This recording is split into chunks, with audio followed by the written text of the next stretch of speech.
Hello family, good morning. Shri Swami Samarth. मग काय, नव्या दिवसाची नवी सुरुवात. आज होती दिनांक 13 जानेवारी 2026. आज माझ्या दोघी मुलांचा ॲन्युअल डे फंक्शन होता.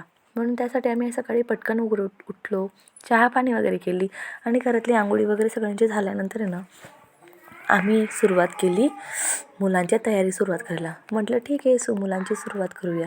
मग मी आधी दीदीची तयारी करायला सुरुवात केली. त्यानंतर तिला साडी वगैरे वेअर करून दिली. त्यानंतर तिला नेकलेस वगैरे घालायला सुरुवात केली आणि मग हळूहळू सगळं तिचं शृंगार वगैरे मी पूर्ण करायला सुरुवात केली. केस घालायला सुरुवात केली. मात्र ती केस जमतच नव्हती. काय करावं, मला हेअरस्टाईल काय करावं ना हेच सुचत नव्हतं. मग काय करावं म्हणून मी वन साईडच पप घातला तिचा आणि मागून रबर बँड अटकवलं आणि त्यालाच मी गजरे अटकवले. कारण केस छोटे असल्यामुळे डोनट वगैरे मला यूजच करता येत नव्हता. मग मी जसं तसं हेअरस्टाईल वगैरे केली. त्याच्यानंतर मी तिला प्रायमर वगैरे लावलं. लहान मुलांना आपण मेकअप जास्त नाही करू शकत, कारण त्यांना लगेच रिॲक्शन होते. पण काय करणार आता ॲन्युअल डे होता आणि त्याच्यामुळे थोडंफार मेकअप करणं गरजेचं असतं मुलांना, कारण त्याच्याशिवाय तर शोभाच येत नाही ना. म्हणून मग मी तिचा मेकअप वगैरे करायला सुरुवात केली. आधी तिला प्रायमर वगैरे लावलं, जेणेकरून चेहऱ्याला ॲलर्जी होऊ नये म्हणून.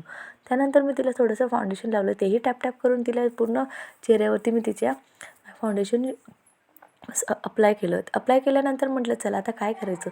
मग म्हटलं चल बाई, लिपस्टिक पण लावून देते तुला. तिला तर लिपस्टिक खूप आवडते.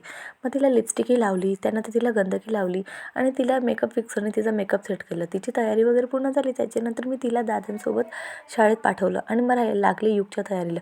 मग काय, त्याचीही पटकन आंघोळ केली. त्यालाही घरी घालायचा जो ड्रेस होता तोच ड्रेस मी त्याला घातला, कारण त्याच्या मॅमने त्यांना ड्रेस दिले नव्हते.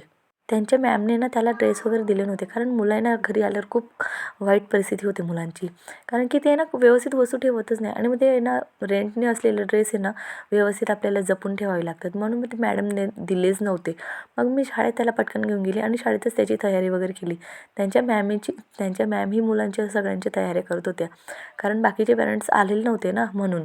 मग मी युगची तयारी वगैरे केली. त्याला पावडर वगैरे खूप नाटक करत होता. जशी तशी तयारी वगैरे आवरली आणि त्याला म्हटलं चल आपण फोटोशूट करूया. त्याला म्हटलं डान्स करायला सांगितलं तर इतका नाटक करत होता, जसं मी त्याला जबरदस्ती धरून नाचवत होती. नंतर काय, बसला ना मग हिरो लाईनमध्ये, चष्मा वगैरे लावला आणि मस्त बसला तो. त्यानंतर त्यांच्या मॅम्स वगैरे त्या पण होत्या. मॅडम आम्हालाही घ्यावं तुमच्या क्लिपमध्ये, आम्हीही दिसू. मग काय, उपस्थिती मेन दर्शवली तिथे कार्यक्रमाला तोंडायक्का. हो, या फेमस खानदेशी रील स्टार आहे, खानदेशी लघुचित्रपट नायिका आहेत. त्याच्यानंतर मग आणि खरंच अजून कोण आलं होतं माहिती का, त्याच्या ॲन्युअल डेसाठी त्याची आजी आणि त्याची मावशी यांनी उपस्थिती दर्शवली. त्यांना बघून तो खूप खुश वगैरे झाला. त्यानंतर मुलांचे डान्स वगैरे सुरू झाले. मुलांचे डान्स सुरू झाल्यानंतर मग म्हटलं चला आता बस झालं, आता पेटपूजा करता. मग मुलांचा डान्स झाल्यावर आम्ही घरी गेलो. Bye bye.